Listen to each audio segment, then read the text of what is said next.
Bonjour et bienvenue dans le podcast NBA Corner où nous allons parler aujourd'hui de la course au MVP, mais aussi de l'arbre des Spurs ou l'arbre Greg Popovich en NBA. Pour m'accompagner, c'est avec une immense joie que je salue Théo du site Basket Session. Bonjour Théo. Salut Josh, comment ça va ?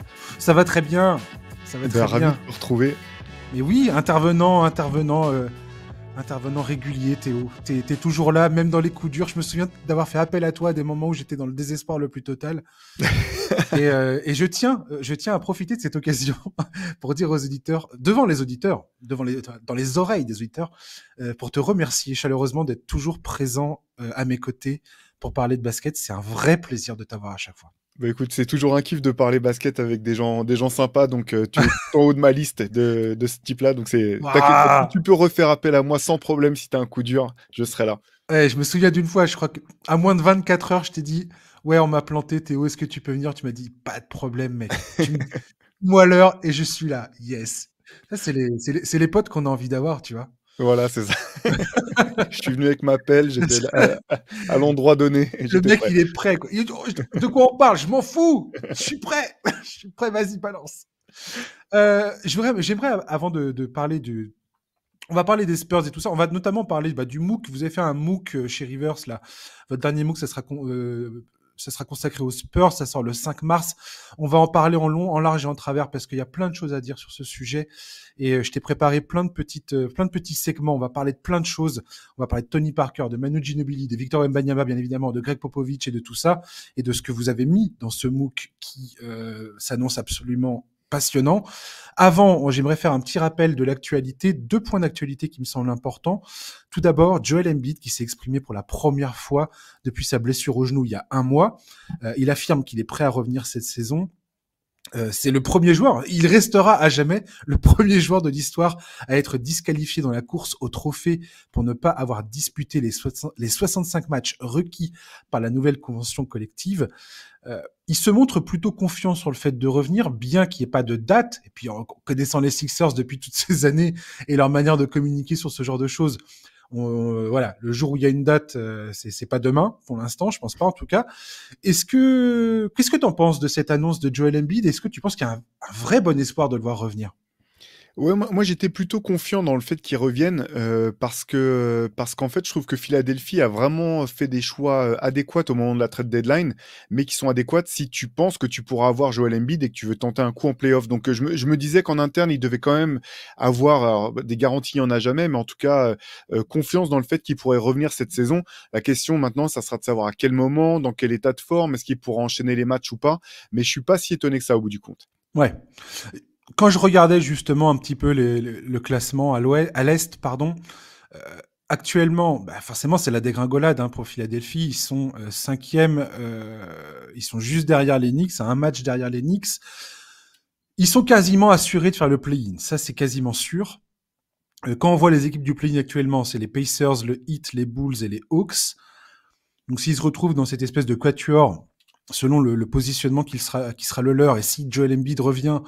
Après, il faudra voir dans quelle forme il revient et dans quelle capacité il revient. Est-ce qu'il sera le Joel MVP qu'il a été avant de partir ou est-ce qu'il sera diminué par ses blessures ? Moi, c'est un peu ça que j'ai hâte de voir et que j'appréhende aussi de voir parce que je me demande dans quel état il va revenir.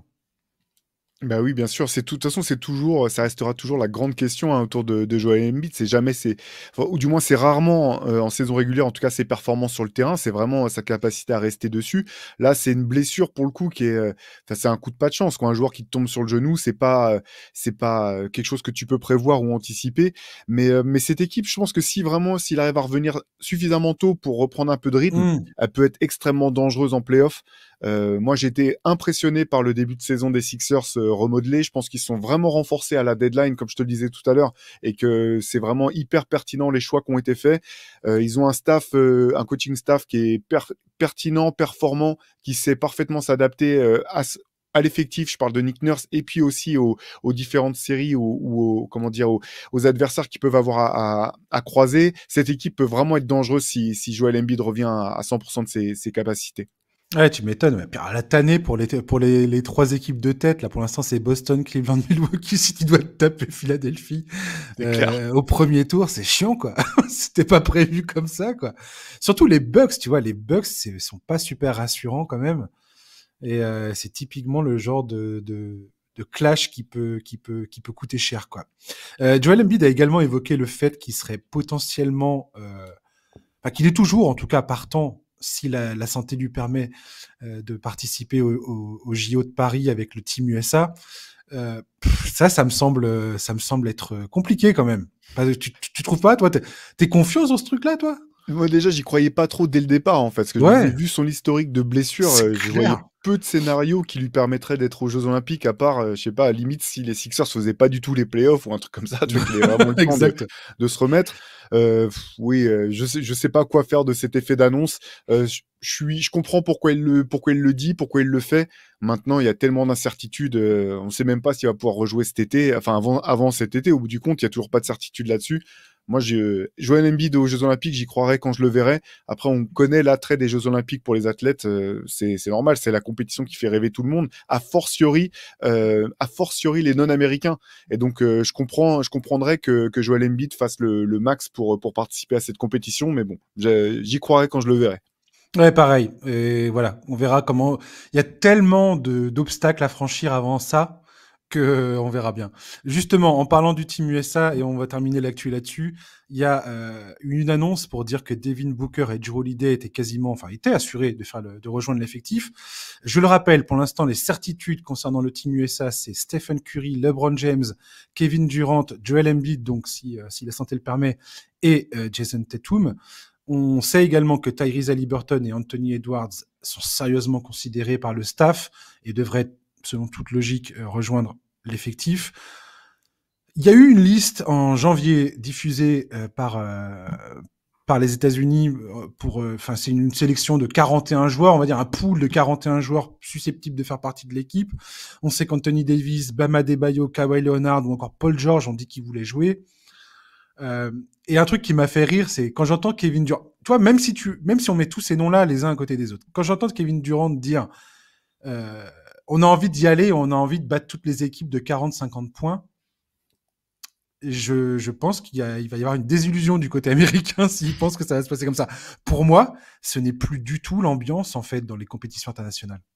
Je sais pas ce que t'en Euh, penses, toi. J'aime bien on a envie. Moi, j'ai envie d'avoir la détente de Blake Griffin et le shoot à 3 points de Caitlin Clark, mais c'est pas prêt de se passer, quoi. Et Kevin Durant, il peut avoir envie de tout ce qu'il veut. Je pense que c'est absurde de sortir un truc pareil, d'autant que lui, il sait quand même. En 2020, il était dans cette équipe de Team USA, qui a, si je me trompe pas, je crois que oui, c'est bien en 2020 que l'équipe de France bat Team USA, Ouais, tout à fait, en ouais. compétition. Donc, il se rend bien compte que c'est pas à la portée de tout le monde. Peut-être qu'il imagine que le roster qui était le sien en 2020 a rien à voir avec la force de frappe de celui que Team USA espère aligner en 2024. En tout cas, que Team USA puisse être champion olympique, c'est tout à fait possible. C'est normal qu'il fasse partie des favoris. Gagner de 40 ou 50 points, il faudrait remonter dans les années 60, je pense, pour que ça puisse se produire. Oui, voilà, ouais. On est d'accord Et que, enfin, envoyer cette équipe de Team USA dans les années 60 même, pour être sûr d'avoir vraiment exactement. un écart pareil. En fait, c'était en 2021. C'était Tokyo Et voilà, 2020, mais bien sûr. ça s'est joué en 2021. Et il était même là en 2016. Et pareil, 2016, ça s'est pas passé comme ça. La dernière fois où le Team USA a vraiment dominé les JO, c'est peut-être Londres 2012, où il y avait vraiment une équipe impressionnante. Et moi, je suis désolé, je maintiens que, étant donné, il y a énormément de talent, cette équipe sera vraiment l'énorme favori de la compétition. Je dis pas, hein, Curry, LeBron James, Kevin Durant, tout ça. Mais étant donné l'âge des cadres, euh, le fait que cette équipe a, quoi qu'il arrive, ce problème qui est toujours le même, c'est-à-dire que ces joueurs-là ne jouent pas ensemble depuis longtemps. C'est une équipe qui est montée de toutes pièces et en quelques mois, quelques semaines, et on leur demande de tout d'un coup jouer contre des équipes internationales qui existent depuis des années. Donc ils auront toujours ce problème-là, à mon sens. Et je trouve qu'il y a quelque chose à faire. Je suis pas du tout persuadé à 100% que, en tout cas aujourd'hui, c'est l'époque où on commence une compétition comme celle-ci et où je me dis, bah c'est bon, c'est une autoroute pour l'équipe américaine. C'est terminé. C'est terminé depuis longtemps en vrai. Je partage ton avis. En fait, je pense que bien sûr, ils feront partie des favoris. Bien sûr que la logique voudrait qu'ils s'imposent, mais maintenant, il y a plus vraiment de certitude. Il suffit d'un mauvais match et Complètement. t'es pas champion. Et moi, pour moi, les deux éléments qui sont vraiment importants et qui jouent en défaveur de Team USA, c'est le fait que, comme ce sont les règles FIBA, c'est des matchs de 40 minutes et que maintenant, on est habitué à avoir des remontées de moins 25 points, moins 21 encore cette semaine du côté des Lakers parce que Complètement. tu as le temps de revenir. C'est pas le cas en FIBA. Et l'autre chose qui, moi, je trouve qu'on en parle rarement, c'est le nombre de temps morts, en fait. Et c'est-à-dire que les joueurs Ouais. FIBA sont obligés de gérer les situations parce que les entraîneurs n'ont que 5 temps morts dans un match, ce qui est pas du tout la même chose en NBA. Et ça, c'est deux facteurs, je pense, qui peuvent vraiment faire la différence. Je dis pas que ça va empêcher Team USA d'être potentiellement champion olympique, mais c'est des facteurs importants qui sont vraiment, pour le coup, c'est un petit peu dans l'ADN des joueurs FIBA et pas du tout dans celui des joueurs NBA. Et c'est dur de sortir de ces réflexes-là. Tout ça pour dire que, voilà, encore une fois, il est probable que Team USA sera champion, mais moi je pense c'est plus possible de se dire à coup sûr, c'est sûr et certain, Team USA sera champion de quelle que soit la compétition internationale. Je suis absolument d'accord avec ce que tu viens de dire. Et pareil, toi, l'arbitrage, c'est pas du tout la même chose. Moi, je suis convaincu que la NBA devrait s'inspirer de l'arbitrage FIBA, mais bon. On verra ça. Mais ça va être intéressant. Franchement, ces JO, on verra comment ça se passera, mais ça va être intéressant. Mais même, juste c'est pour finir une parenthèse, tu parlais de 2012, et c'est vrai que 2012, Team USA avait encore de la marge, mais la finale avait été très, très, très serrée. Complètement. Et quand on regarde le roster, bah, t'avais Kevin Durant, LeBron James, Kobe Bryant, Russell Westbrook, James Harden, Chris Paul. C'était un effectif peut-être encore plus faramineux que celui que Team USA alignera cet été. Et la finale, il a vraiment fallu aller la chercher. Mais complètement. Puis c'était tous des joueurs qui étaient, qui étaient jeunes, qui avaient la niaque. Là, c'est le contraire, tu vois. On va être 12 ans plus tard et ouais, on verra. On verra s'ils ont les jambes et comment dire, la capacité de répondre présent à ce moment-là, quoi. Je vois pas pourquoi ils y arriveraient pas, mais j'ai hâte de voir ça. Très franchement, ces JO, ça peut être vraiment un grand moment pour le basket. J'ai l'impression. Oui. En termes de, tu vois, de la présence de ces stars que je viens de citer, la Curry, James, Durant, où clairement ils sont en train de terminer leur. D'ailleurs, c'est cool quelque part. Enfin, je veux dire, en France, on va avoir le, le, le crépuscule de ces joueurs-là dans une compétition internationale, quoi. Ce sera Ouais, la, bah, der- ce leur sera dernière. voilà, leur dernière compétition internationale. Curry n'a jamais fait des JO, je crois. Enfin, c'est sûr même. Non, championnat du monde, il a Ouais, fait, ouais. voilà. Mais c'est assez fou, quoi. C'est assez fou quand même de se dire qu'on va avoir ça en France et que on peut assister quand même à, je sais pas, à quelque chose, quoi. On verra. On verra ça. Euh, Théo, on va parler du MOOC Rivers. C'est le numéro 14 consacré aux Spurs, c'est ça? C'est ça, exactement. 240 pages au total. Vous abordez énormément de sujets, un décryptage en long, en large et en travers de cette franchise. Vous parlez notamment des anciennes gloires comme George Garvin, alias Iceman, l'amiral David Robinson, Kawhi Leonard, joueur majeur de cette franchise malgré son départ controversé. Et vous avez plein de choses. Notamment, je voulais te parler avec toi. Premier truc dont je voulais parler avec toi, c'est cet article que vous consacrez au Beautiful Game des Spurs en 2014. Vous avez appelé un coach, c'est ça, Frédéric Young? C'est un coach? Oui, il est coach, oui. On collabore depuis de nombreuses années avec Frédéric, qui a été journaliste également, mais qui, depuis plusieurs années maintenant, voilà, s'est réorienté vraiment dans le coaching. Et il décrit il décrit de façon très technique un petit peu les systèmes de jeu des Spurs et pourquoi et comment on en est arrivé à ce qui est pour moi, tout du moins, c'est mon opinion, hein, à cette espèce de nirvana du basket. Pour moi, c'est l'apogée de la philosophie et de l'évolution de Popovich en tant que coach de ce groupe et de ce trio de joueurs que sont Duncan, Ginobili, Parker. Ça correspond aussi c'est exactement à l'émergence de Kawhi Leonard. Puis tu as cette espèce de côté international de cette équipe, cette touche où tu avais des joueurs de différents pays qui étaient représentés dans cet effectif. Comment vous l'avez pensé, ce papier? Enfin, je veux dire, je trouve ça absolument génial que vous ayez pensé à faire ça, en fait. Eh ben, merci, c'est gentil. En plus, oui, voilà, l'article de Frédéric Young est vraiment passionnant. Ben, l'idée, c'est ce qui est pour, comment dire? C'est finalement le dernier moment où, les Spurs sont vraiment, impacté la ligue de manière forte en termes de jeu, c'est le jeu qu'ils ont développé en 2014. L'origine même du jeu est vraiment intéressante parce qu'ils sortent d'une finale perdue contre Miami qui est dévastatrice. Les circonstances, tout le monde connaît le tir, le rebond de Chris Bosh, le tir à 3 points de Ray Allen, alors que San Antonio était prêt à faire exploser les bouchons de champagne et à fêter son titre. Donc déjà, il y a la manière dont cette équipe a su se recréer, se remobiliser et rebondir après ça. Et derrière, je trouve que c'est un petit peu paradoxal, cette équipe qui a développé l'un des baskets les plus dévastateurs qu'on ait vu. Je crois que l'écart moyen en finale est le plus grand je crois que l'écart moyen par lequel les Spurs ont gagné leur finale NBA est le plus gros écart de l'histoire, quelque chose comme ça. Alors que Ouais, finalement, ouais. si tu regardes, t'as Kawhi Leonard, mais qui est émergent seulement. C'est pas encore le Kawhi qu'il a été les saisons suivantes. Tu as Duncan et Ginobili qui sont déjà qui sont déjà sur le déclin. T'as Tony Parker, je pense que c'est sans doute sa dernière saison au maximum de son prime. Mais derrière, en fait, c'est principalement des role players, des joueurs qui n'ont pas été aimés dans les équipes par lesquelles ils sont passés, à qui on n'a pas donné de rôle.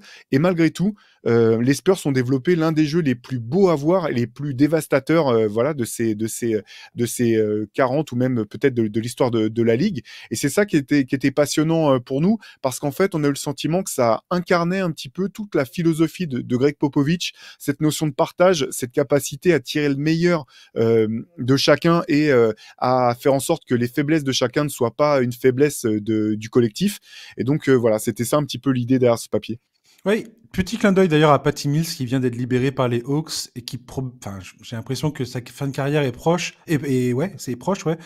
Et c'était un des joueurs qui était assez représentatif un petit peu de cette philosophie Spurs, notamment cette année-là, où on connaît l'histoire. Enfin, Patty Mills, c'était un joueur correct. Mais il est australien, hein, c'est ça, Patty Mills. C'est ça. J'ai un trou de C'est mémoire. ça, absolument. Ouais, c'est ça, ouais. Et Popovic lui avait dit, écoute, mets-toi dans un bon état de forme, parce que là, t'as pas le physique pour jouer à NBA, tu travailles pas assez dur. Mais si tu bosses, tu vas voir, ça va venir et potentiellement tu auras des minutes. Et il représente assez bien cette philosophie de cette saison très particulière, comme tu dis, qui se déroule après une désillusion absolument atroce.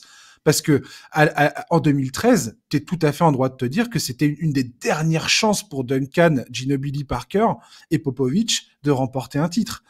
Donc il y avait ce truc-là, et non, ils sont revenus beaucoup plus forts derrière. Et on parlait tout de suite là de Team USA et de la montée du niveau du basket international.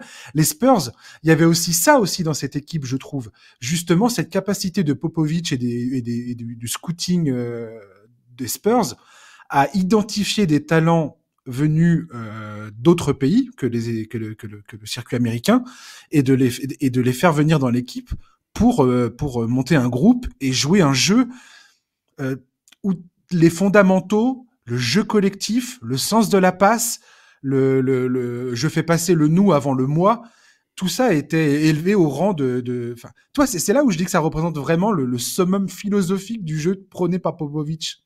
Oui, ben, je suis tout à fait d'accord avec toi parce qu'en fait, là-dessus encore, il y a toute une raison, enfin, il y a toute une litanie de raisons pour lesquelles les Spurs ont été visionnaires et qu'on développe à travers le MOOC, mais là, c'en est une. Si tu regardes maintenant les effectifs, qu'est-ce qu'ils cherchent? Ils cherchent du playmaking à quasiment tous les postes, de l'adresse extérieure et la capacité quand même à attaquer les intervalles pour pouvoir fixer la défense. C'est là-dessus qu'en fait le beautiful game des Spurs était basé, avec des joueurs comme Boris Diaw qui s'est certainement jamais autant éclaté dans une équipe NBA que dans celle-ci, qui était parfait pour cette équipe et qui a d'ailleurs été déterminant dans le succès de cette équipe.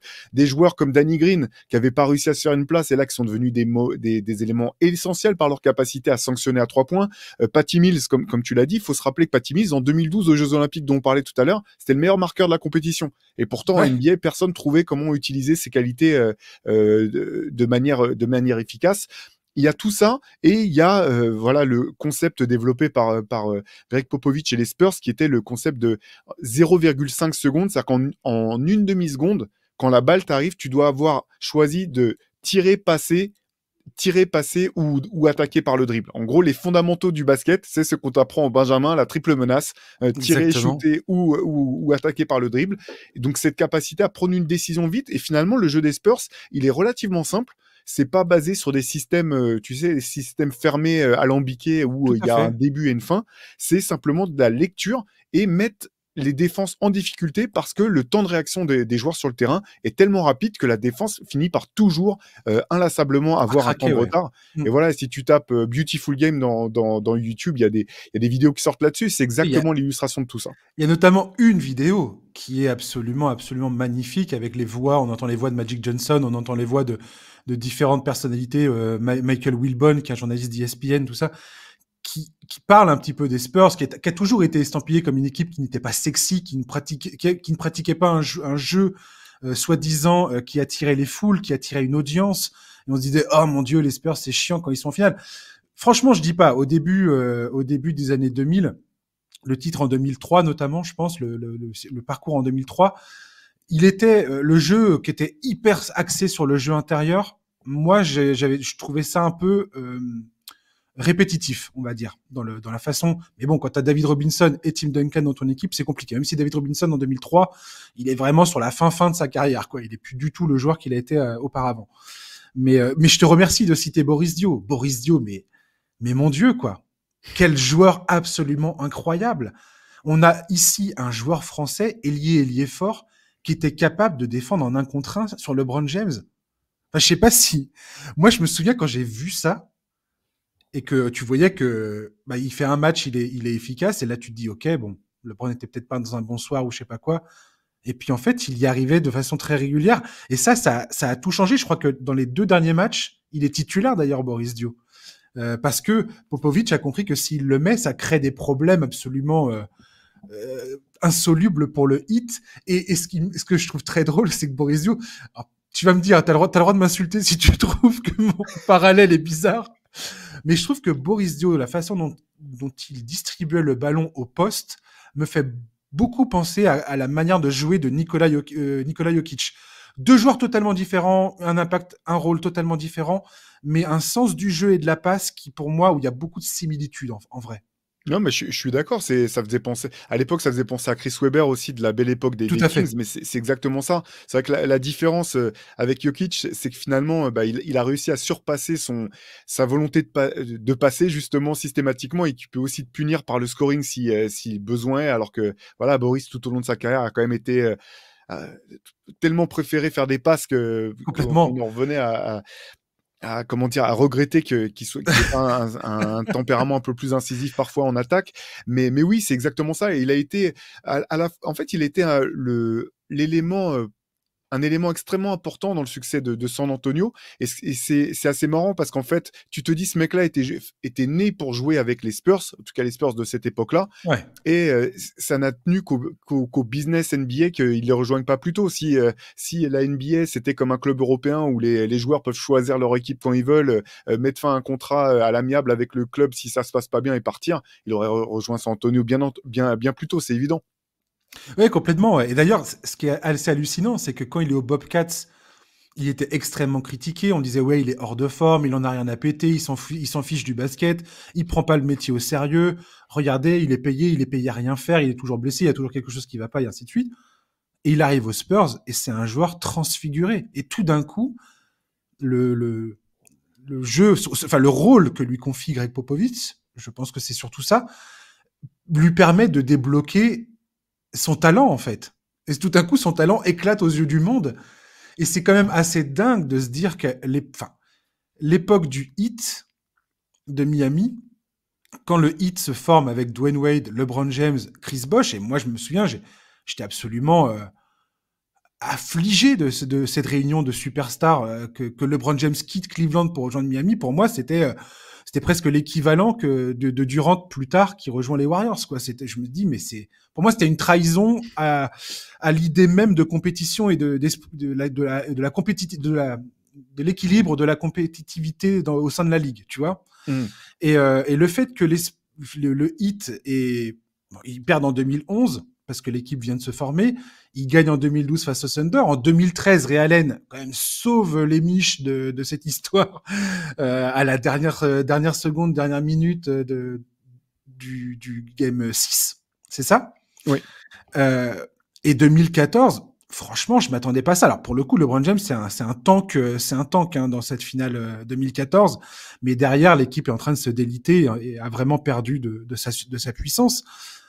Et je trouve qu'on parle pas assez du fait que cette équipe des Spurs, le collectif des Spurs, a battu cette équipe du Heat qui était quand même, voilà, Dwayne Wade, LeBron James, Chris Bosh. En fait, c'était quand même des monstres, ces gars-là, quoi. Ouais, sur le papier, c'est vraiment marquant parce que tu as l'impression que d'un côté, c'est une accumulation de stars et que de l'autre côté, voilà, c'est justement la victoire du collectif, comme tu le disais. Ce qui est intéressant, c'est de voir que, bah, effectivement, si Miami gagne pas en 2013, ça a un impact énorme, en fait. Quelle est enfin, sur la manière dont on perçoit LeBron, par exemple. Mais Il complètement. aurait gagné qu'un seul titre. Imaginons qu'il ait gagné qu'un seul titre avec Miami, ça change quand même énormément de choses. Et derrière, voilà, bon, après, il faut reconnaître que cette équipe du 8, cette équipe du 8 jouait vraiment très très bien. Elle était aussi basée sur un collectif qui fonctionnait parfaitement, notamment défensivement. Je me rappelle plus exactement de combien. Il y a une saison où ils ont une série de victoires hallucinantes. On se demande s'ils vont pas aller chercher le record. C'était en 2013. Voilà. Et c'était vraiment le summum avec notamment avec le rôle de Shane Battier qui était dans cette équipe. Et il y avait aussi, comme il s'appelle, là, Andersen, là. Comment il s'appelle? Oui, Chris Anderson. Chris Andersen, Birdman. merci. Birdman. Qui, quand il va rejoindre, parce que je crois que le Heat, il le rejoint cette saison-là, et je me demande si c'est même pas en cours de saison, je sais plus exactement, ma mémoire est pas tout à fait fraîche là-dessus, mais sa présence dans l'effectif, le moment où il rejoint l'effectif, ça change énormément de choses dans l'équipe du Heat, quoi. Et à un moment, ils sont sur une série de victoires absolument effarantes, quoi. Où ils touchent du doigt le record des Lakers, je crois, qui était de 33 victoires consécutives, un truc comme ça. Oui, c'est exactement ça. Et c'est aussi basé sur au-delà du talent des joueurs, sur un collectif assez fantastique, notamment en défense, en fait. Ouais.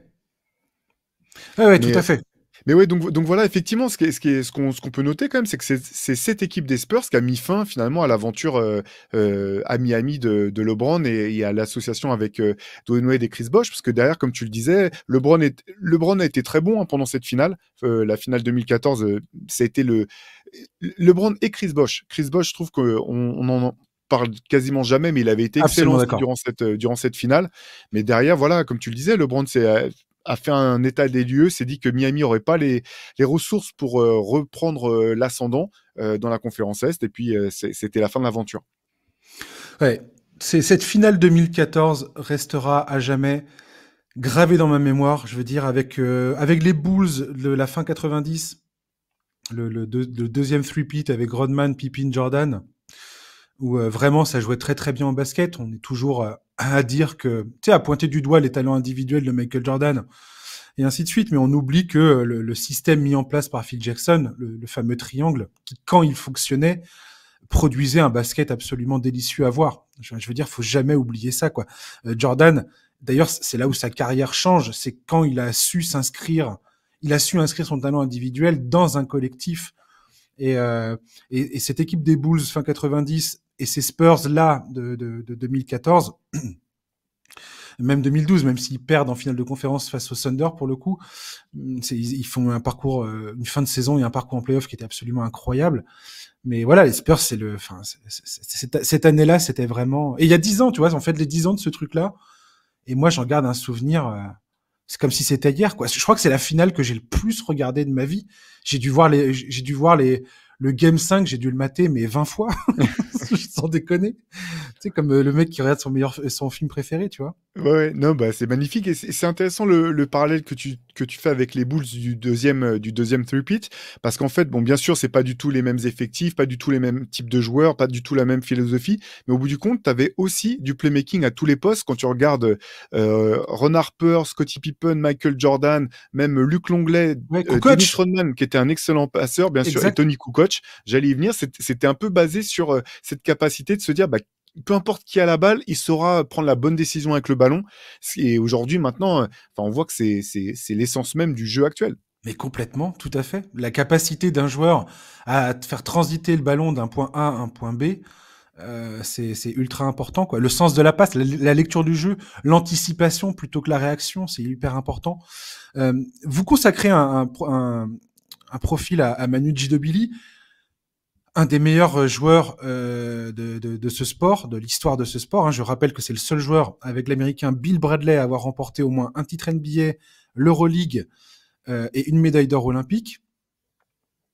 Là, c'est pareil. Ginobili, c'était la révolution. Hein. Le titre olympique de 2004 avec l'Argentine, c'était un séisme dans le monde du basket international. Et je voulais vite fait parler de Ginobili, petit clin d'œil, parce que tu vois, Ginobili, c'est un mec qui, quand j'avais 20 ans, 21 ans, donc au début des années 2000, c'est ce gars-là qui m'a éveillé aux stats avancées, aux analytics. Moi, j'étais complètement red dingue d'Allen Iverson. C'était mon dieu. Je ne manquais aucun match. Je lisais tous les articles, tous les livres. Je ne voyais que par lui. Sauf que j'arrêtais pas de lire des articles d'insiders et tout ça qui disaient ouais mais attendez, Ginobili il est plus fort qu'Iverson. Moi j'étais là mais vous racontez n'importe quoi. C'est un scandale de dire ça. J'étais là mais ça va pas non mais vous avez vu c'est pas du tout. Et en fait c'est là que j'ai commencé à plonger dans les analytics au début donc j'y suis allé un peu par dépit tu vois. Par aigreur quelque part. Je me disais, bah attends, je vais lire ces articles-là parce que je comprends pas pourquoi ils disent ça. Et j'ai commencé à éplucher les stats, le pourquoi du comment. Et tout d'un coup, j'ai compris pourquoi ce mec, qui était pourtant 6e homme en NBA, son impact était largement supérieur, je suis peiné de le dire, mais largement supérieur à Iverson. Notamment dans les années 2003, 2004, 2005, où Iverson est vraiment... n'est plus le joueur qu'il a été. Enfin, moi, je suis tombé amoureux de lui dans les années, 2000-2001 et ce parcours des Sixers 2001, ça a été l'absolu, le coup de foudre absolu. Et c'est pour ça que je le tenais haut dans mon estime. Mais c'est là où j'ai commencé à m'intéresser à ça. Et Manu Ginobili, c'est le joueur qui m'a totalement fait changer d'avis et qui m'a ouvert les yeux sur l'importance des analytics et notamment comment analyser l'impact des joueurs au-delà des statistiques brutes. Et ça, moi, quand j'avais 20 ans, bah, je comprenais pas ça. Ouais, bien sûr. Après, moi, j'ai adoré Allen Iverson. Hein. De là à dire que tu vois que Manu Ginobili était un meilleur joueur qu'Allen Iverson, c'est une discussion là, c'est un podcast de 3 heures. Hein. Je pense qu'il faut qu'on reprenne tout en détail du début. On va faire ça. Le rendez-vous est pris, Théo. Voilà. Mais moi, j'adore Manu Ginobili. L'équipe d'Argentine dont tu parles, pour moi, c'est le plus beau basket que j'ai vu de ma vie. C'est le basket qui a été développé par cette génération incroyable, que ce soit au championnat du monde 2002 ou aux Jeux Olympiques 2004. C'est le plus beau basket que j'ai vu. En talent, en intelligence, en style, en spectacle même. Et ouais, Manu Ginobili, le papier, enfin, je le dis avec beaucoup d'humilité parce que c'est pas moi qui l'ai signé, mais le portrait de Xavier D'Almeida, c'est le plus beau papier que j'ai lu sur Manu Ginobili. J'allais dire même moi, je suis pas une référence forcément, mais j'ai appris des tas de choses que j'ignorais, des petites anecdotes, etc. Le papier est vraiment fantastique. C'est l'un des joueurs que j'ai préféré voir jouer en NBA. C'est un de mes joueurs préférés. Et effectivement, moi, ce que je trouve un peu fou, c'est que même aujourd'hui, même de la part de gens comme Zach Lowe, pour qui j'ai beaucoup de respect, un journaliste spécialiste de basket, la d'ESPN, qui est vraiment très pertinent. Une fois, je l'entendais il parlait de Hall of Fame. C'était avant que Manu Ginobili rentre au Hall of Fame. La question, c'était de savoir s'il méritait d'y aller. Et un des arguments qui avait été avancé, c'était quand même le fait, ils avaient été pointés du doigt le fait qu'il ait pas été souvent titulaire, en fait. Et pour moi, c'est tellement fou en fait. Je me dis actuellement de toujours pas comprendre que t'es pas obligé d'aligner tes 5 meilleurs joueurs sur le terrain et que au début du match en tout cas, que l'important c'est ceux qui terminent le match et que l'impact de Manu Ginobili était encore plus fort pour les Spurs parce qu'ils sortaient du banc. Tu vois, je me dis ça c'est vraiment un point. Il y a certaines choses sur lesquelles j'ai l'impression quand même les Américains sont restés encore très arc-boutés parce que moi en fait, tu me parles de Ginobili, je pense tout de suite aussi à Théo Papaloukas qui sortait du banc pour l'équipe nationale de Grèce et qui était l'un des meilleurs joueurs. D'ailleurs, Là, c'est retourné un peu le couteau dans la plaie, mais championnat du monde 2010, là, Vas-y, on est prêt. où Team USA se fait, non, mais Team USA se fait détruire sur pick and roll Ouais. avec Papaloukas et Sophocles Skortianidis. Ils se font détruire sur ce Baby qui est Shaq, l'essence c'est de ça? leur jeu.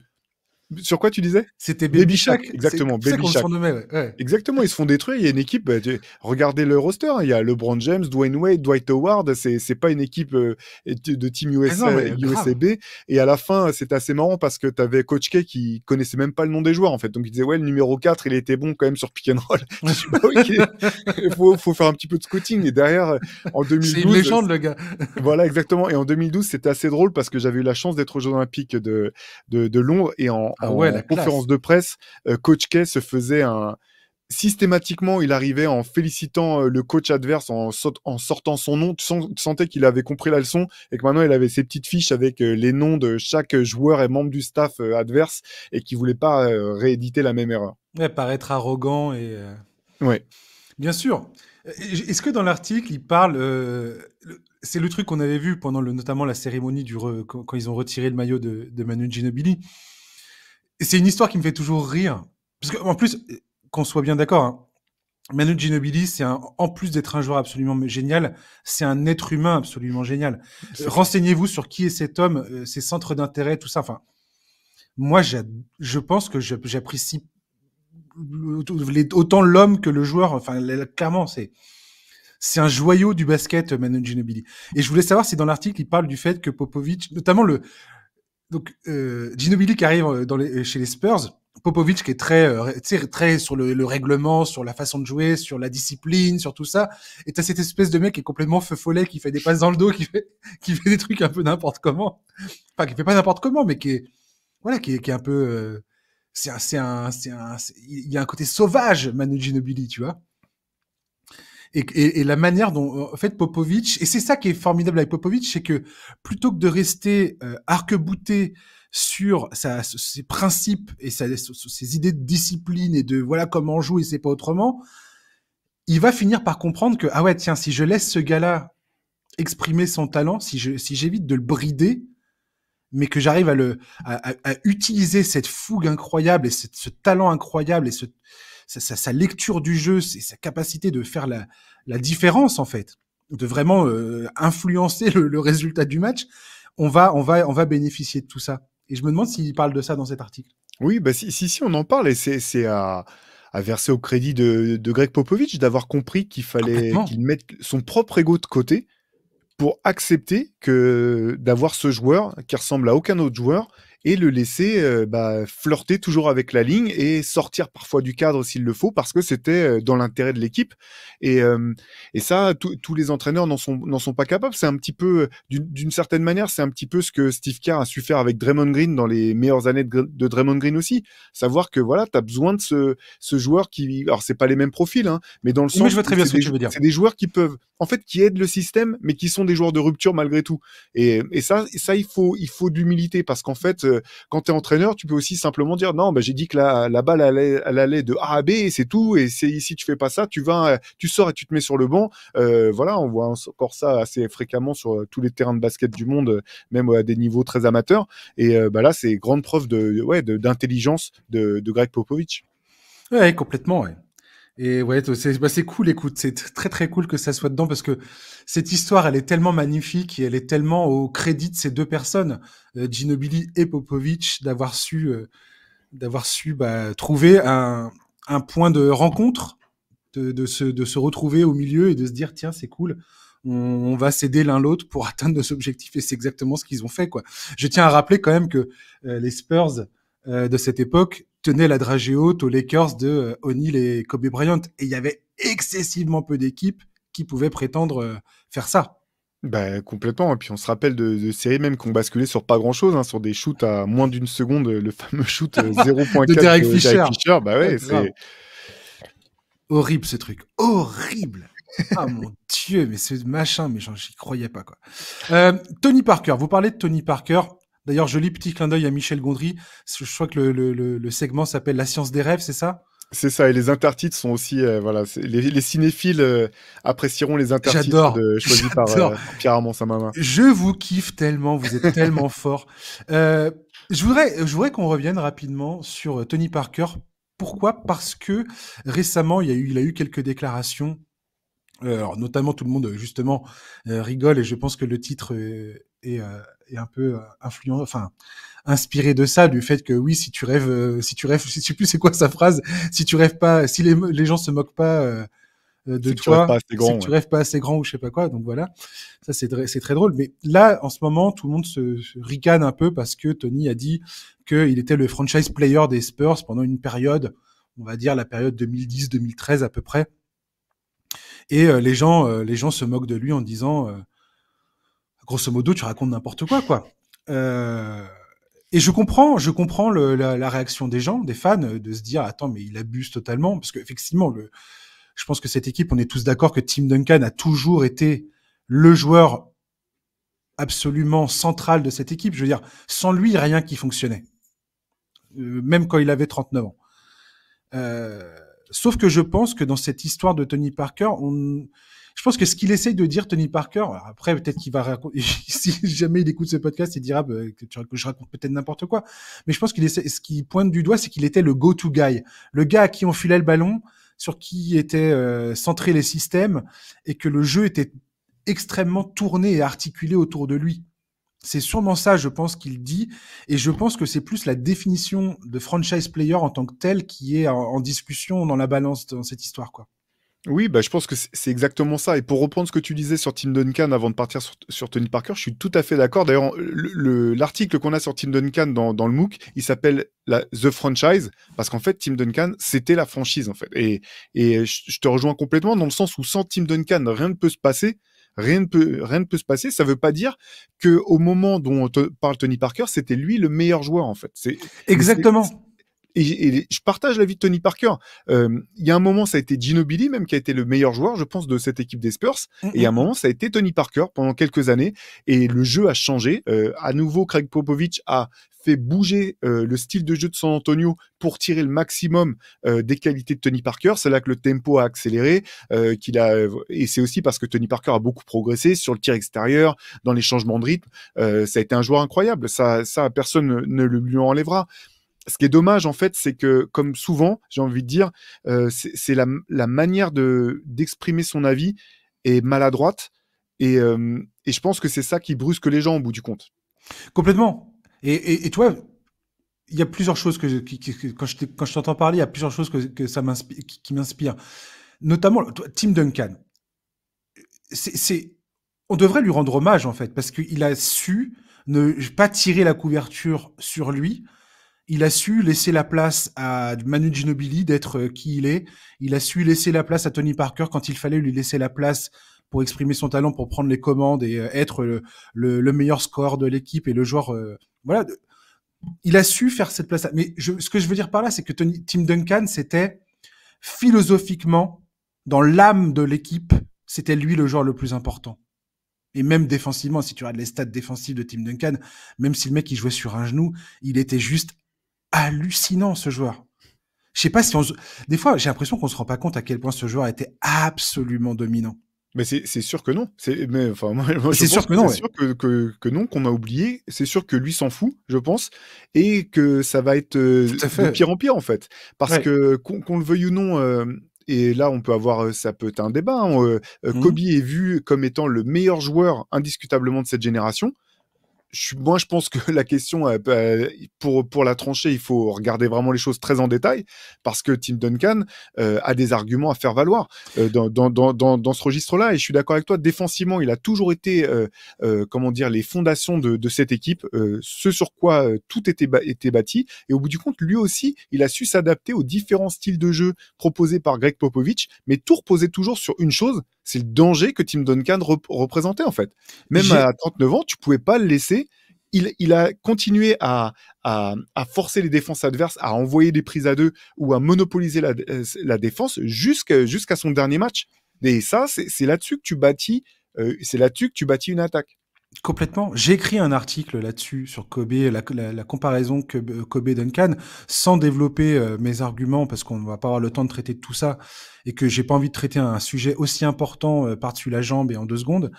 Euh, mais effectivement, la question se passe. En tout cas, ce qu'on peut dire de façon sûre et certaine, c'est que Tim Duncan est au coude à coude, en termes d'échelon de superstar de la NBA, il est dans la même conversation que Kobe Bryant. Il n'y a aucun doute là-dessus.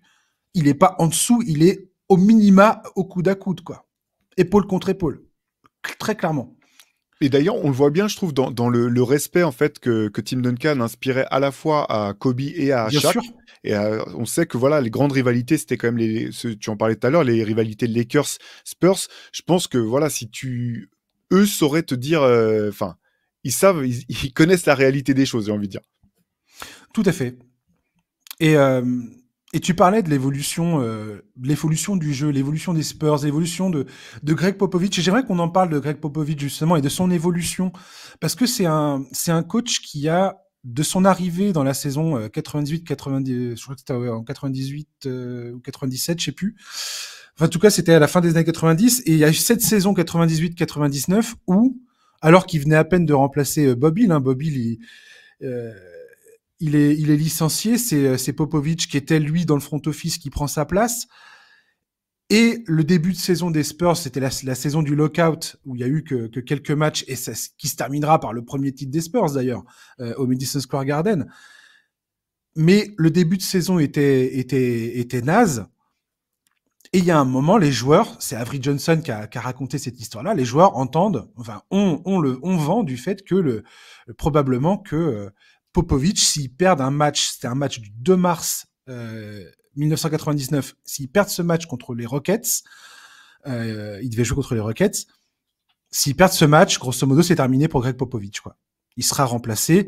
Le remplaçant, je te le donne en mille, qui c'était Doug Rivers, qui était alors commentateur des matchs des Spurs, parce que c'était un ancien joueur des Spurs, et il commentait les matchs à la télévision. Et donc apparemment, c'était lui qui était pressenti pour prendre la place de Greg Popovich. Et t'as Avery Johnson et David Robinson qui vont rendre visite à Greg Popovich, qui vont ressortir de cette réunion en se disant on va se battre comme des diables pour sauver sa place. Avery Johnson témoignera et dira David Robinson a donné un des meilleurs speeches qui soit dans le vestiaire pour remonter le moral de tout le monde et dire maintenant on va aller chercher la victoire et on va y aller, on va gagner et ça va et on va sauver la place de Greg. Et ils finiront la saison avec un bilan de 31 victoires, 5 défaites et le premier titre de la franchise. Pourquoi je dis ça? C'est parce que dans l'évolution de Greg Popovich, il y a quelque chose qui me fascine toujours, et même lui, il le reconnaît volontiers. C'est que quand il est arrivé, c'était pas le coach qu'il est aujourd'hui, enfin, qu'il a été, qu'il est devenu. C'était un coach qui avait sûrement beaucoup plus de défauts, qui avait beaucoup moins qui était beaucoup moins malléable que ce qu'il est devenu après. Mais ce que j'adore, c'est chez ce mec, c'est que tu vois quand tu regardes un peu sa carrière, et je tiens à rappeler que Popovich est quand même le coach le plus, quel pourcentage de victoires le plus élevé de tous les sports majeurs aux États-Unis. C'est pas rien.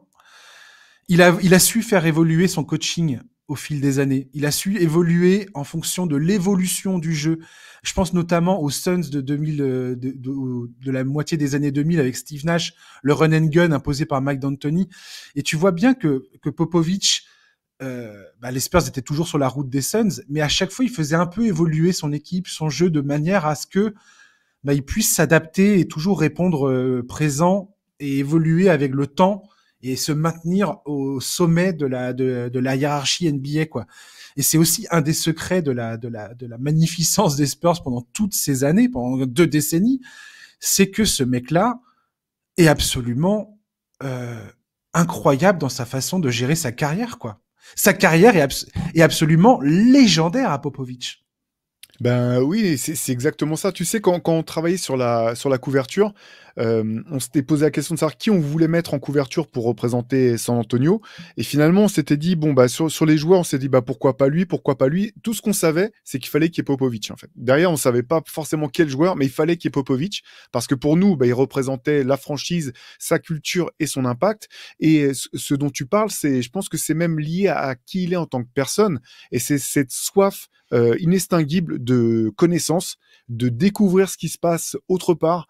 Je pense que c'est ça qui lui a permis de ne pas rester sur des certitudes, de toujours chercher de nouvelles solutions ou de nouvelles façons d'appréhender les choses.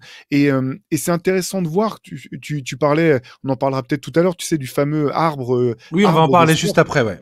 Donc sans vouloir trop anticiper là-dessus, ce qui est intéressant, c'est de voir aussi tous les gens que lui, il a laissé venir dans son équipe. Des coachs européens, là où personne ne voulait prendre de coach européen. Il y a Ettore Messina, quand même considéré sans doute comme l'un des plus grands coachs ou l'un des coachs les plus brillants de l'histoire du basket en Europe. Voilà, il a eu l'opportunité de le prendre comme assistant. Il l'a pris sans aucune, enfin, sans y réfléchir à deux fois, là où d'autres franchises ne l'auraient pas fait. Et pas simplement, enfin, dans l'idée aussi de se dire, bah, on va confronter des points de vue. Et de la confrontation de nos points de vue va sortir quelque chose de plus grand, comme il a fait après avec Becky Hammon, par exemple. Exactement. Pareil, à qui personne voulait donner une chance dans un staff NBA. Et tout ça, je pense que c'est la personne qu'il est, a fait l'entraîneur qu'il est devenu. Et c'est une personne vraiment rare. Là encore, on a un portrait forcément de Greg Popovich. On en apprend un peu plus sur sa jeunesse, ou du moins ce qui s'est passé avant qu'il soit l'entraîneur des Spurs indéboulonnable qu'on connaît. Et ça part de sa curiosité, sa soif de connaissance et de découvrir d'autres points de vue, d'autres manières d'être, d'autres manières de voir les choses, et pas simplement de rester campé sur ses positions. Tout à fait. Et je pense que, enfin, je sais pas, en tout cas, moi, à l'âge qui est le mien, début de la quarantaine, tu comprends l'importance et la richesse de ce truc-là. Je veux dire, c'est la seule attitude à adopter vis-à-vis de l'existence, en fait, d'être toujours prêt à apprendre et à s'enrichir du savoir des autres, et de toujours évoluer, de jamais rester statique et camper sur ses positions, en fait. Et Popovic, je trouve que c'est un magnifique exemple de ça. Et quand tu l'entends parler de ses joueurs, et quand tu entends les joueurs parler de lui, tu comprends que humainement, c'est quelqu'un qui a fait beaucoup de chemin et qui a fait le chemin dans le bon sens. Et c'est vraiment une personne qui me fascine humainement et sportivement. On va parler de l'arbre des Spurs. D'ailleurs, je tiens à corriger. J'ai dit Popovic, plus gros pourcentage de victoires. C'est en NBA, il me semble. Dans l'histoire des sports américains, je ne sais pas, c'est pas le chiffre que j'avais en tout cas. En tout cas, c'est le coach le plus durable des sports majeurs américains, ça c'est certain pour le coup. Voilà. Et dans cette écurie Spurs, comme on l'a dit, ça vous l'avez mis dans le MOOC, hein, l'arbre des Spurs. Quand tu regardes le nombre de coachs et d'assistants coachs et même des general managers qui sont issus de l'écurie Spurs, ça te donne le tournis. J'ai fait l'énumération des gars. Peut-être que j'ai oublié, tu me diras. Mais t'as Quinn Snyder, James Borrego, qui est désormais assistant aux Pelicans, Brett Brown, qui est revenu à ses côtés. Il a été notamment coach des Sixers. Mike Budenholzer, Steve Clifford, Will Hardy, Jacques Vaughn, Joe Prunty, qui est aux Hawks, Ime Udoka, Monty Williams, Taylor Jenkins et Mike Brown. Et on pourrait même aller jusqu'à dire qu'il a été une inspiration pour Steve Kerr. D'ailleurs, Steve Kerr ne s'en est jamais caché. Il a toujours cité Popovich et Phil Jackson comme ses maîtres à penser. Doug Rivers aussi, qui a été un joueur en fin de carrière des Spurs et qui a évolué sous les ordres de Popovich. Comme tu l'as dit tout à l'heure, il y a eu Becky Hammon qui aujourd'hui déchire tout en tant que coach des Las Vegas Aces. Et general manager, tu as Sean Marks qui, quand il est arrivé aux Nets, il a été d'une situation que tout le monde disait qu'elle était inextricable, et finalement non seulement il les a sortis de là, et ils ont replongé, il est en train de les ressortir de la panade. Et de très belle manière, et je suis persuadé des qualités de Sean Marks en tant que general manager. Et puis t'as Sam Presti, le maître du jeu, qui dirige le Thunder depuis pas mal d'années maintenant. Je veux dire, quand tu vois ça, tu te dis, mais ce gars. Et d'ailleurs, c'est très drôle. Je crois que c'est après le titre des Warriors. C'est Adam Silver qui fait un clin d'œil pendant la cérémonie, je crois, en disant merci à Popovich de conduire un centre d'entraînement, enfin un centre de formation pour les coachs de la ligue, quoi. Et j'ai trouvé ça trop drôle, en fait. Mais non, mais c'est assez incroyable. C'est vrai que pour ce MOOC, on a eu la chance, tu sais, dans chaque numéro, on a ce qu'on appelle un rédacteur en chef Oui, exceptionnel. Voilà, une personnalité qui nous accompagne un petit peu et qui sert de fil rouge. Donc, il y a une longue interview, puis après, il nous sert de fil rouge tout au long du MOOC. Pour celui-ci, on avait choisi Yann Mahami, qui est passé par San oui, Antonio, qui avait été drafté par San Antonio. Et dans son interview, ça, c'est vraiment hyper intéressant. Il raconte que tu sais, le degré de, comment dire, d'exigence et d'excellence qu'il a rencontré aux Spurs, il l'a rencontré nulle part ailleurs dans toutes les équipes par lesquelles il est passé. Mais il explique aussi que d'avoir connu ça aussitôt, ça explique la longévité qu'il a pu avoir en NBA. Il a joué 13 ans, si je me trompe pas, parce que ça lui a donné des bases, en fait. Et que aux Spurs, tout est réfléchi. Et il parlait notamment, tu sais, en début de carrière, il a dû partir en G-League. Mais même là-dessus aussi, San Antonio, le coach qu'il a eu en G-League, c'était Quinn Snyder. Et les systèmes que l'équipe de G-League hey, des Spurs. Les Austin Toros. Exactement. Et ils jouaient les mêmes systèmes que les Spurs. Et il y Ouais. avait tout un programme de développement spécifique pour Yann Mahami, qui, même malgré ses 19 ans, était a été le point central de cette équipe. Et tout était fait pour que les joueurs qui passent par cette équipe de développement puissent facilement intégrer les Spurs si jamais ils devaient être appelés en équipe première, entre guillemets, mais aussi qu'il y ait un développement des joueurs qui soit spécifique à leur capacité, à leur profil, de manière à ce que par la suite, ils puissent intégrer le roster. Et finalement, tu dis, là-dessus, par exemple, c'est un exemple où tu te dis San Antonio a été visionnaire au-delà du possible par rapport à toutes les autres Complètement. franchises, en se disant, on va pas simplement prendre des mecs de droite et de gauche et les faire jouer et se dire, si on a besoin d'en prendre un, on le récupérera là. Non, ils ont mis un coach qui allait devenir un très grand coach, Quinn Snyder, et lui confier l'équipe, et en même temps se servir de ça pour en faire une espèce de cocon de développement pour des potentiels prospects qu'ils avaient déjà qui étaient déjà dans la maison Spurs. Et en fait, quand tu regardes ça, tu vois à quel point ils ont été visionnaires. Même chose dans le scouting, c'était les premiers, genre Ginobili, Parker. On connaît leur histoire, mais c'est aussi les Spurs qui ont drafté Scola, c'est les Spurs qui ont drafté Barbosa, même des joueurs qui n'ont pas joué pour eux au bout du compte. Ils ont été au-dessus de toutes les équipes dans ce domaine, et ça a influencé toute la ligue. Et si tu regardes toutes les équipes qui sont bien gérées aujourd'hui, elles ont un point commun avec San Antonio, c'est quasiment sûr et certain. Et le talent d'identification des talents, Ouais. la capacité d'identifier des talents, de savoir, tiens, enfin, toi, le scouting, que ce soit pour le coaching staff ou pour les joueurs, enfin, je veux dire, les Spurs, moi, chaque année, tu peux être sûr que n'importe quel mec que draft les Spurs, je suis sûr qu'ils ont fait le taf pour identifier un joueur qui, d'une façon ou d'une autre, va être intéressant, quoi. Je me souviens toujours de Derrick White quand il est arrivé aux Spurs, tout le monde se grattait la tête en se disant mais c'est qui ce gars-là, personne ne le connaît. Regarde aujourd'hui où on en est, quoi. Mais tu sais que même Yann Mahami, quand il a été drafté, mais personne ne savait qui c'était, à tel point que la NBA, je me rappelle qu'il y avait eu une espèce de moment de latence. Il savait pas comment écrire son nom au moment où ça a été D'accord. annoncé. Ouais. C'était un petit peu la galère. Et même en France, en fait, Yann Mahami était pas si connu que ça, hein. Il était à Rouen. C'était un jeune joueur émergent. Il avait 18 ans. Personne s'imaginait qu'il serait drafté au premier tour par les Spurs. Ouais, ça m'étonne pas. Pour terminer sur les Spurs, j'aimerais avoir ton avis sur deux choses. Première chose, ton avis sur, enfin, je vais regrouper les deux choses. Je voudrais ton avis sur les critiques qui ont visé Greg Popovich au début de la saison, notamment dans sa façon de gérer Victor Wembanyama. Et aujourd'hui, le point de vue sur comment les choses évoluent, notamment le point de vue sur Victor, où depuis 2 mois, il met tout le monde d'accord. Hier soir, ils ont battu le Thunder et Victor a été absolument époustouflant. Ça fait 2 mois que le mec a, a mis tout le monde d'accord sur le débat du rookie de l'année. Même si là, il a dit à Benjamin Moubèche, qui est un de vos... enfin, des journalistes français qui est à San Antonio maintenant, qui est correspondant là-bas. Ouais, c'est notre envoyé spécial, ouais. Mais voilà, Effectivement. big up Benjamin, euh, qui est venu dans le podcast d'ailleurs. Euh, il a interrogé Victor qui dit bah non, j'ai encore la dalle, j'ai encore envie de prouver, il y a rien qui est fait, non, j'ai pas gagné le titre de rookie, il y a encore 22 matchs à jouer, il faut que je les joue à fond. J'adore ce garçon, je l'aime. Est-ce que tu comprends les critiques qui ont visé Greg Popovich au début de la saison? Moi personnellement, ça m'a beaucoup agacé et beaucoup déçu parce que Pour moi, il y avait une incompréhension sur qui est Popovic et son talent et ce qu'il cherchait à faire. J'en ai déjà parlé dans le podcast, mais je voulais avoir ton opinion, s'il te plaît. Alors, pour commencer, je vais dire que moi, je pensais que les Spurs seraient meilleurs plus vite en termes de résultats. J'étais Mhm. surpris quand même du manque de résultats du début de saison de San Antonio. Ça, je le pose en préambule.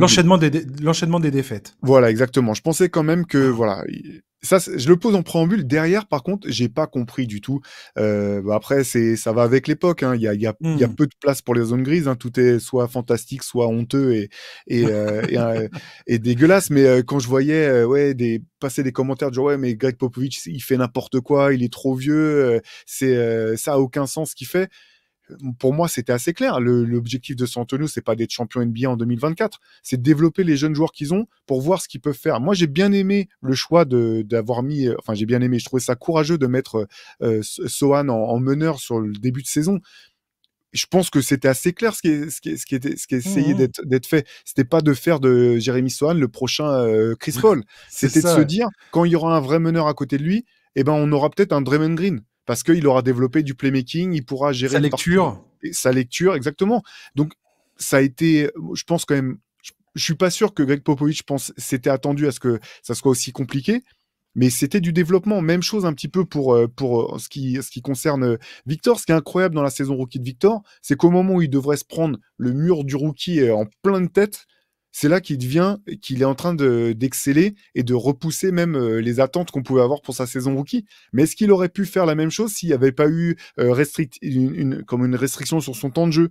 Est-ce que ça aurait été la même chose si tout de suite on en avait fait le point central systématique de toutes les attaques? Je suis pas sûr. Mais Ce je que suis tout fait à San fait d'accord. Antonio, c'est du développement. L'objectif, bien sûr, ils viennent pas pour perdre les matchs. Hein, c'est pas ça la question. C'est simplement, je pense qu'il y a un cap que Greg Popovich s'en fout de l'avis de Kevin 23 sur X ou Twitter qui pense qu'il est trop vieux et que lui, il va tenir son cap.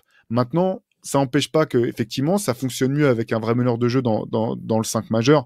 Ça, on s'y attendait, mais il n'y avait pas non plus d'urgence en fait. Ce que je comprenais pas, c'était l'urgence qui semblait prendre tout le monde, de se dire il faut que Victor soit à tel stat ou que les Spurs soient à tel niveau de victoire.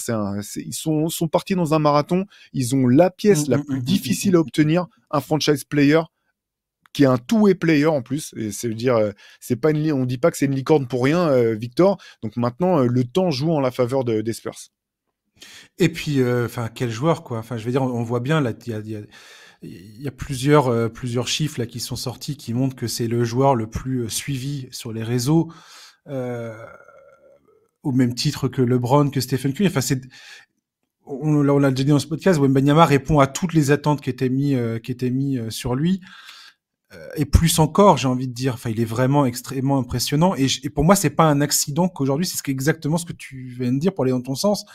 C'est pas un accident qu'aujourd'hui il est en train de faire ce qu'il fait, qu'il est en train de régler le débat du rookie de l'année.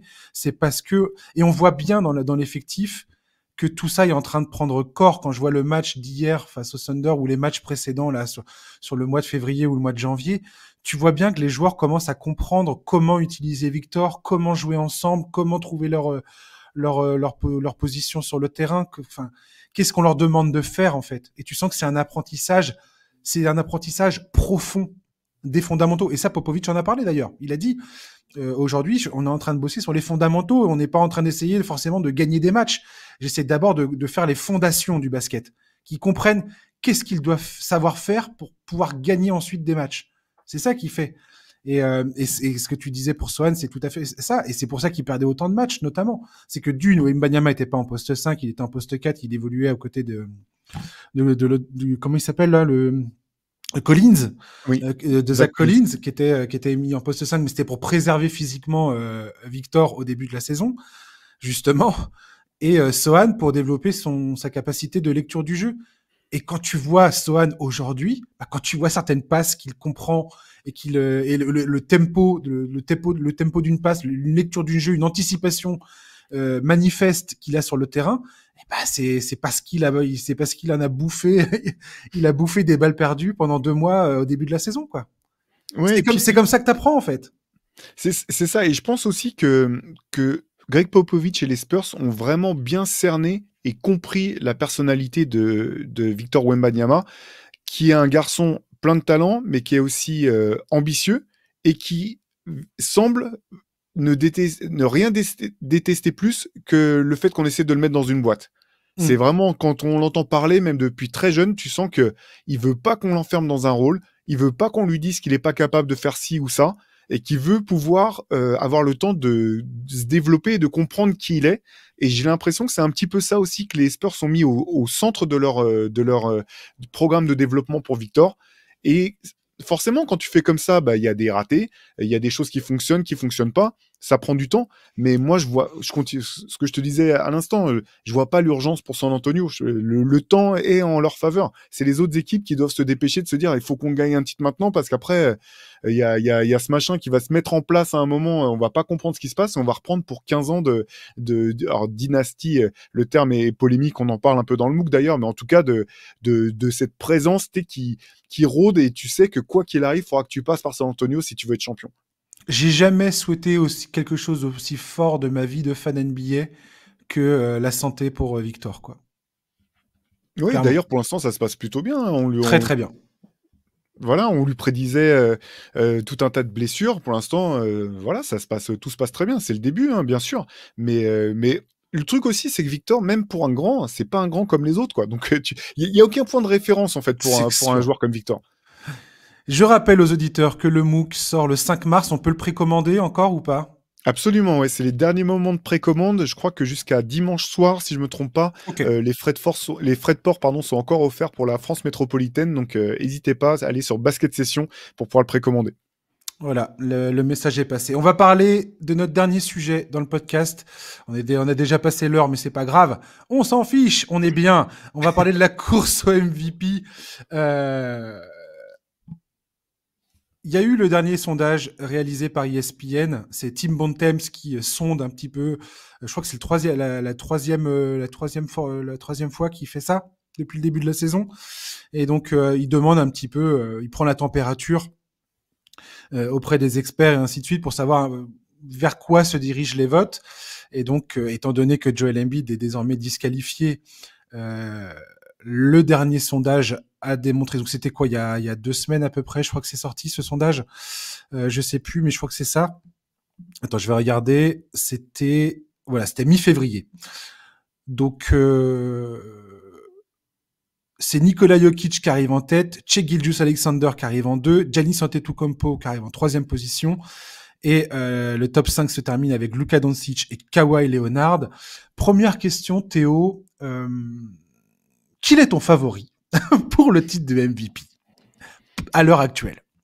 Moi, mon favori, c'est Nikola Jokic à l'heure actuelle, mais pareil, je vais mettre une petite astérisque, et je pense que là, vraiment, ça va se jouer un peu comme l'an dernier. Ça peut très bien se jouer jusque la dernière semaine de la saison, parce que la course, elle est vraiment passionnante cette année encore. Ça fait plusieurs années que c'est le cas, mais Shai a tous les arguments nécessaires pour pouvoir être dans la course jusqu'au bout.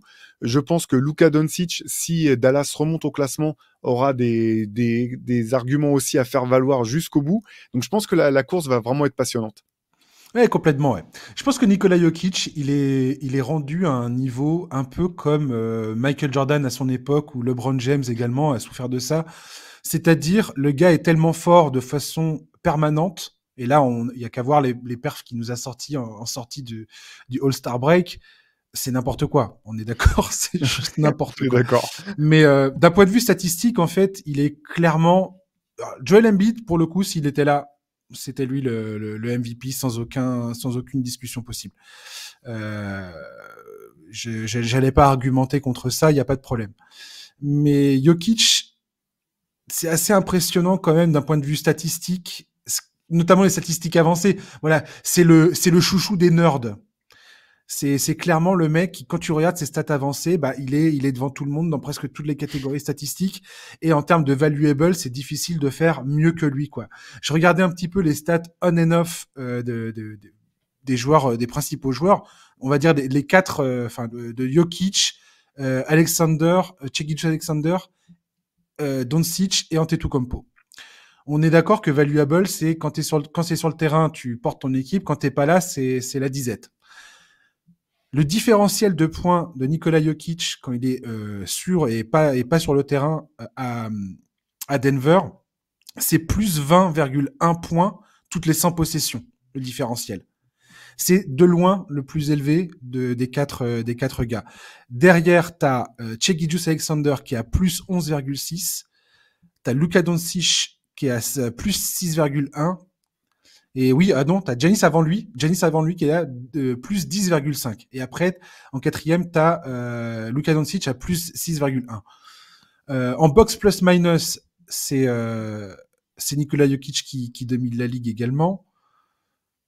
Je veux dire, c'est dur de correspondre plus que ça en termes de valeur ajoutée pour un joueur, quoi. Et clairement, c'est on peut dire que je suis pas du tout objectif parce que c'est mon joueur préféré, je l'avoue. Mais voilà, je pense que c'est lui qui va l'obtenir, ce titre, et je suis tout à fait d'accord avec toi. C'est pas du tout une balade de santé. Pourquoi? Parce que je pense que si le Thunder, par exemple, terminait à la première place de la conférence Ouest, il n'y a pas d'autre choix que de vraiment examiner la candidature de Shai Gilgeous-Alexander. C'est impossible d'ignorer ce gars-là, en fait. Et de toute façon, elle est totalement valable en fait. C'est juste que Jokic est un monstre. Tu sais, l'an dernier, quand Joel Embiid a été élu MVP, c'était bon, c'est pas du tout un vol. Hein. Joel Embiid a complètement mérité complètement, au vu de sa saison, d'avoir ce trophée. Mais ce qui m'avait un petit peu gêné, c'était les arguments qui étaient parfois avancés parmi ceux qui voulaient pas voter par Jokic, notamment celui qui était de dire oui, mais là, si on lui en donne un troisième, ça veut dire qu'on le met dans la classe, dans la même classe que Larry Bird ou Will Chamberlain, alors qu'il n'a pas gagné de titre. Encore une fois, on en a déjà parlé, Josh. Je pense que en fin de carrière, quand il faudra classer Jokic parmi les meilleurs joueurs all-time, certains vont voir flou, hein, pour prendre une expression un peu moderne. Hein. Et voilà, cette année, encore une fois, là, à l'heure actuelle, si on me disait, bah non, c'est Shai qui est MVP, ça serait pas du tout honteux. La saison de d'OKC est incroyable. J'adore Shai Gilgeous-Alexander. C'est un joueur hors norme. Quand on voit son efficacité et son rendement, c'est fou. Simplement, j'ai le sentiment que Jokic, c'est encore au-dessus, en fait. Et complètement. Complètement. Et en fait, Jokic, j'avais fait un podcast consacré un peu à cette histoire-là. Je crois que c'était avec Guillaume du Basket Lab, d'ailleurs, qu'on avait parlé de ça. Mais Jokic, en fait, ne correspond pas à l'image qu'on se fait d'une superstar de la ligue, de la superstar NBA par excellence, alors qu'il coche absolument toutes les cases en termes de résultats, de statistiques, de tout ce que tu veux, en fait. Ouais. Et je vois qu'il y a beaucoup de gens, ça les énerve, ou ils ont du mal à en venir à cette réalité. Et c'est pourtant vrai. Jokic, il est dans la discussion des LeBron, Jordan, Bird, Magic, tout ça. Clairement. Enfin, il y a aucune discussion possible aujourd'hui par rapport à ça. Mais sur le talent du joueur et ses performances, c'est sûr. Maintenant, effectivement, il faudra que Denver remporte d'autres titres pour vraiment qu'il cimente sa place parmi ceux-là. Mais son rendement sur le terrain, c'est... Je veux dire, qu'est-ce que tu... Je vois pas ce que tu peux faire. Si tu es une défense, je vois pas quelle est la solution, en fait. Ce joueur-là, c'est le cauchemar intégral. Il peut marquer de loin, il peut marquer de près. Il a un flotteur sur un pied qui a pas de sens. Hein. Pour un joueur de sa taille, son flotteur, pied droit, main droite, là, je comprends même pas comment il peut les mettre avec un tel pourcentage, une telle efficacité. Si t'envoies une prise à deux, ou si t'essaies de jouer la zone face à lui, il va te tuer par sa lecture de jeu. C'est un cauchemar. Tu peux pas switch. Match après match. Ouais, tu peux pas switcher non plus parce que si tu mets un petit, il va te punir tout de suite. Il va te punir immédiatement. Non, mais c'est un casse-tête insoluble, Nikola Jokic. Et effectivement, je vois pas quelqu'un d'autre désormais prendre sa place. Shai Gilgeous-Alexander avec le Thunder, c'est pareil. Il est absolument terrifiant, ce joueur. Tu sais ce qui m'étonne le plus avec Shai, c'est sa faculté, soir après soir, match après match, il te sort quasiment les stats. Il a une constance. C'est vrai. C'est incroyable. C'est vrai. Ce mec fait absolument ce qu'il veut sur un terrain. Il a envie de prendre un shoot, il va le prendre. Il a envie de créer un tir pour son coéquipier, il va le faire. Il y a, il y a rien qui sache pas faire. Et en plus, il défend bien. En plus, c'est un two-way player, Shai Gilgeous-Alexander. C'est ça qui est aussi important à souligner chez ce joueur et qui est excessivement important dans ce jugement. Et je tiens à signaler que toutes les stats avancées montrent Jokic comme un très bon défenseur, malgré les gens qui continuent de dire le contraire. Bref. Mais Shai, il est également impressionnant. Là où si on descend un peu plus dans la liste, Doncic et Antetokounmpo. Antetokounmpo, j'ai l'impression que l'an dernier, il était encore dans cette conversation de manière, je veux dire, c'était impossible de pas le mettre dans la conversation du MVP. J'ai l'impression que c'est moins le cas cette saison. Est-ce que tu partages ce sentiment ou pas? Alors pour Yanis, de mon point de vue, pour moi, c'est plus les à côté basket en fait qui le discrédite quasiment ou qui le pas le discrédite. Et je vais pas dire non plus qu'il est disqualifié de la course, mais je trouve que c'est plus dur de le prendre en compte parce que à cause du changement de coach en fait. Parce que si le changement de coach de milieu de saison fonctionne pas, voilà, le doigt sera pointé vers lui assez logiquement, je trouve, pour le coup. Et c'est un petit peu, tu sais, la saison 2010, quand LeBron part à Miami, c'est l'année où Derrick Rose est MVP cette saison-là. Ouais, je me souviens, ouais. J'invite quand même les gens à regarder les stats de LeBron cette année-là. J'adore Derrick Rose, hein, mais je suis toujours pas persuadé que c'était Derrick Rose le meilleur joueur de la ligue en cette saison-là. Clairement un vote punition. Il y a eu un tel bad buzz autour de LeBron qu'il a été sorti de l'équation. Et j'ai l'impression que pour Yanis, c'est pas pour dire je suis pas là pour dire que c'est mérité ou pas, mais je pense que ça va le sortir de l'équation de la part des votants. Ouais, complètement d'accord, ouais. Et Giannis, individuellement, reste un joueur absolument unique. Enfin, je veux dire, les lignes de stats qu'il est capable de produire, pareil, en moyenne sur une saison, c'est... Ouais, elles sont folles. Elles Mais sont folles, ces stats encore cette année. En fait, tous ces joueurs-là ont un point commun, et on va parler aussi de Luka Doncic, parce que j'aimerais quand même parler de lui dans ce débat. Ce sont des joueurs qui banalisent l'excellence quelque part. Luka Doncic, j'arrive pas à croire qu'il y ait des gens qui sont encore là en train de débattre sur... Enfin, je sais pas, des fois, il y a des comparaisons qui sont faites concernant Luka Doncic, où il y a des critiques qui sont lancées à son égard. Alors, je comprends qu'on puisse critiquer un joueur, c'est tout à fait normal, et ça fait partie des débats, ça fait partie du jeu, ça fait partie de la vie des fans et tout ça, il y a aucun problème. Mais il y a un moment, il faut quand même remettre un peu les choses dans l'ordre quand même. Et Luka Doncic, le gars est absolument... C'est une terreur, je pense que n'importe quel fan, ton équipe joue les Mavericks en playoff, je pense que tu fais des cauchemars. Littéralement, c'est impossible de faire autrement. Et Luka Doncic, c'est clairement un joueur qui est capable à lui tout seul de gagner n'importe quelle rencontre, quoi. C'est rare les joueurs qui sont capables d'impacter comme ça des résultats à ce point. Et Luka Doncic, c'est pareil, tu regardes ses stats, je sais pas, c'est juste fou en fait. Je comprends pas comment c'est possible qu'on puisse être témoin de ce genre de choses et que certains sont là, tu sais, à moitié tiédasse sur sa performance, quoi. Il est pas encore dans son prime, hein. Mais pas du tout. C'est 25 ans. Hein. Pas du tout. Il est pas encore dans son prime. Et au-delà, tu disais, il peut gagner un match, il peut même gagner une série complète. Et je pense que si vous avez des amis qui sont fans des Suns, leur parlez pas de Luka Doncic, hein, parce qu'ils doivent faire des cauchemars. Mais les Clippers, c'est pareil.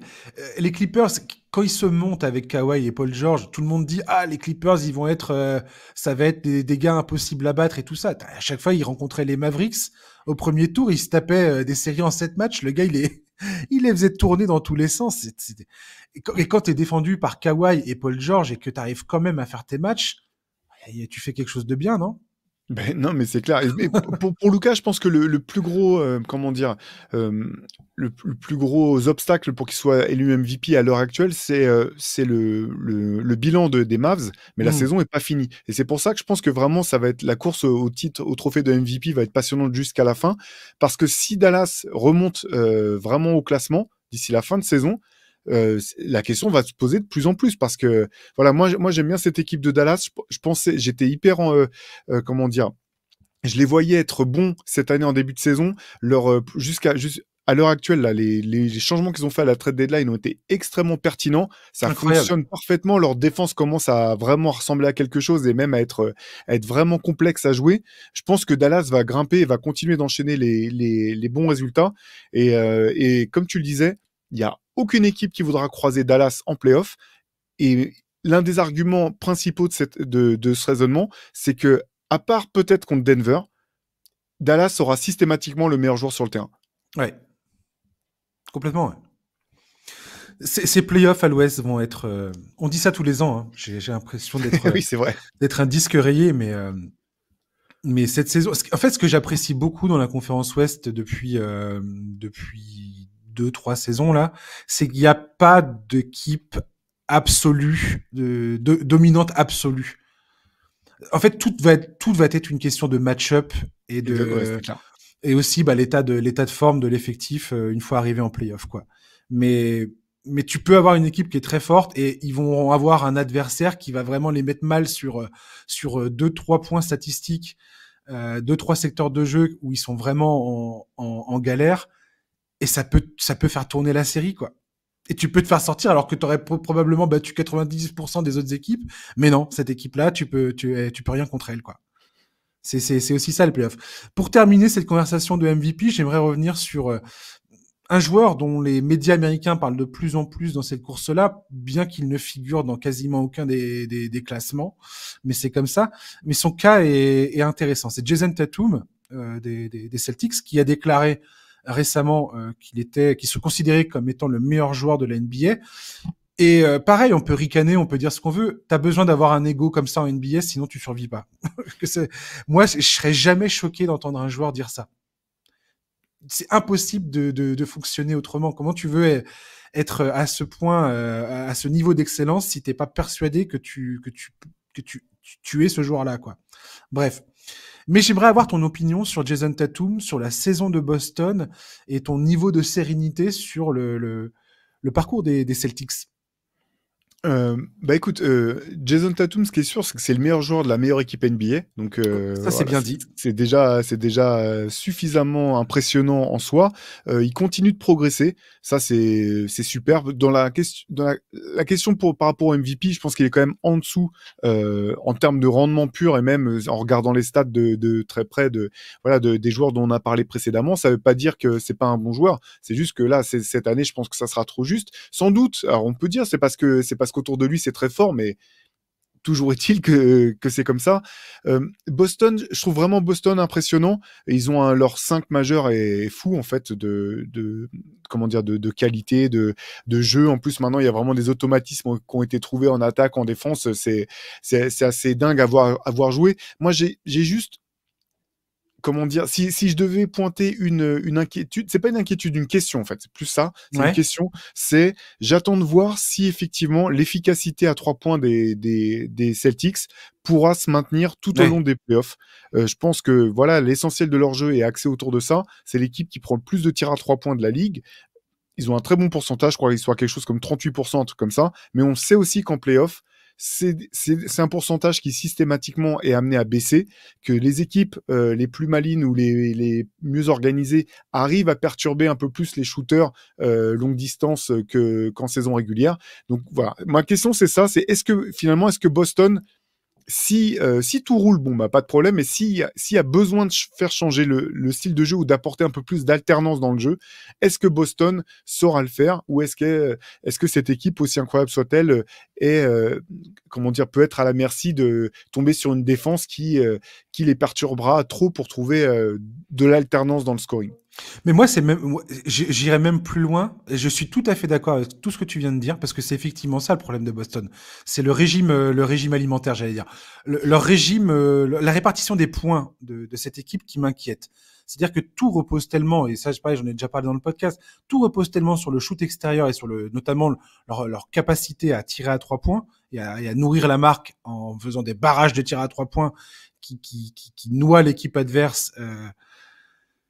Et t'ajoutes à ça leur défense, hein, qui est Ouais. absolument incroyable. Enfin, c'est le mix des deux qui fait que cette équipe semble quasiment imbattable. Maintenant, voilà, en playoff, on sait très bien que moi, ce que j'ai envie de voir, voilà, j'y viens. après moult hésitations. Ce que j'ai envie de voir, c'est si une équipe arrive à couper le robinet des tirs extérieurs, ou que l'équipe ne traverse une crise d'adresse au tir. Comment cette équipe réagit et comment elle fait pour nourrir la marque. Ça va demander à ce que la défense augmente encore d'un cran, et ils ont carrément le personnel pour y parvenir, et ça veut dire également qu'il va falloir aller chercher des points sur la ligne des lancers francs et dans la raquette. Et ça, c'est le plus gros point d'interrogation concernant les Celtics. Pour moi, c'est ça. Et là, cette saison, ils n'ont pas le choix, en fait. C'est vraiment, pour moi... Et c'est bizarre de dire ça d'un mec comme Jason Tatum, par exemple, qui a 25 ans. On disait l'âge de Luka Doncic tout à l'heure. Tatum, c'est pareil. Il est même pas dans son prime. Il est déjà incontestablement au sommet des meilleurs joueurs de la ligue. Et ses meilleures années sont encore devant lui, ce qui est vertigineux quelque part. Mais cette équipe-là ne survivra pas l'intersaison qui vient, parce qu'elle va coûter beaucoup trop cher après coup. Ils vont devoir faire des choix qui seront peut-être... on verra les choix qu'ils feront. Mais voilà, ils vont devoir faire des choix. Et là, cette saison, ils ont un effectif qui est vraiment ultra dominant, qu'ils n'auront probablement pas par le passé, à l'avenir. Voilà. Donc j'ai hâte de voir ça. Non, mais ça va être passionnant à voir, parce qu'en fait, tu vois, ce qu'on pointait tous les deux du doigt là sur l'alternance, est-ce qu'ils seront capables de le faire ou pas? Je pense qu'ils ont les joueurs pour, en fait. Je dis pas du tout qu'ils n'auront pas la capacité de le faire.